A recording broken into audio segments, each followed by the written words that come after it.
Hello.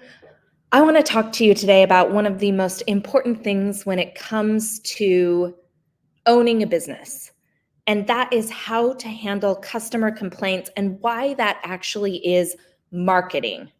How you handle things when things do not go well is one of your biggest opportunities to market yourself and your business. And so, you hope that you don't get them, right? You hope that everything goes well. You hope that nobody gets upset. You hope that the experience is consistent. That's what you want as a business owner, right? But here's the flip side of that. When customers complain, and it does happen, something happens. I've had that happen before in my business where I made a mistake or, somewhere on my team made a mistake, and it's okay. We move forward, but here's how you handle customer complaints. One of the things that's really, really important is that you remain calm and professional. And it doesn't matter if this complaint comes in online, if somebody gives you a phone call, if someone comes into your shop to talk to you. The biggest and most important thing is de-escalate, stay calm, stay professional, even when they're like right there in your face. Listen to them in very active ways, nod, make eye contact, and validate their frustration. Even if you're not validating the mistake, maybe the mistake wasn't your mistake. Maybe it's their mistake. Maybe you're not in the wrong. But validate the frustration. I understand how frustrated you are. I can see that this was a disappointing experience for you. And show some empathy. So you can do that without acknowledging wrongdoing. I apologize for the inconvenience. And then you want to focus on solutions. One of my favorite questions is, how can I fix this for you? Sometimes they just need to vent. I mean, honestly, truly, there was one time I was working with a client.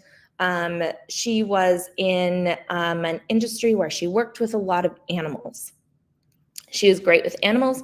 She was not very good with people and communicating her needs to my team about what she wanted. She'd asked us to build a new website for her from scratch because her last website hadn't been updated since the early 2000s. And it looked like a 90s website. She was like, I'm not getting customers. I think I need a refresh website. We went through the process. We started designing for her. And it turned out she just wanted the exact same 90s website with the weird mix of fonts and things like that. We tried to explain to her, here's why that's not a good idea. But ultimately, we bent over backwards trying to fix things for her, and she was not going to be happy. And so the solution was how can I fix this for you? The response from her was, you can't. And so I said, no problem. We're going to let you out of your contract and you can go ahead and walk away from this project. And then she started threatening and demanding her money back for work that was already done.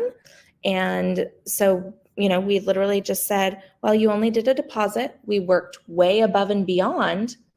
I'm happy to give you 50% of your deposit back in order to make it right. But also my team does need to be paid. And so that was a good compromise. So think about how you can ask clarifying questions, present clear and actionable solutions, offer multiple options, which I did with this particular person. I was like, we can start from scratch. We can do this. We can do this. We can do this. I offered her a bunch of solutions. She just wanted out of the contract. Ultimately, she built her website herself on a Wix platform. It was fine. It's not a big deal. It doesn't look great. But she got exactly what she wanted, and she got it essentially for free. Great. Let's just have you do that then. There are a lot of different ways when customers are upset that you can take a moment and recognize that you're not actually talking to the customer. You are talking to everybody else that they may tell that they've had a bad experience, or if they've left a bad Google review or something. You're not just responding to the customer, you're responding to everybody else who might read that review. And if they see that you responded with kindness, with professionalism, that you offered solutions, that you tried to help, they're far more likely to recognize if somebody is being over the top or unreasonable and you are showing up as the professional. We've all seen the viral Google review responses from owners where the owner rips the reviewer a new one. You don't want to end up on a viral list for that for all time, right? So think about who else is going to read the review, who else is going to know about the interaction. How can you speak not just to the person who you may not be able to fix things with, but to everybody else? So those are some of the different things that we're talking about, that we're working on when we're responding to negative reviews.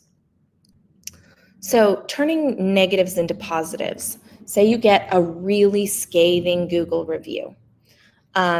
Think about what you can do to showcase even better who you are and what you're truly capable of. So turn those negatives into positives. It's a great opportunity to reach out to your clients and ask them to leave you a review, or reach out to customers who you know are big fans. Don't have your employees all go on and leave positive reviews. Don't do that. And here's why.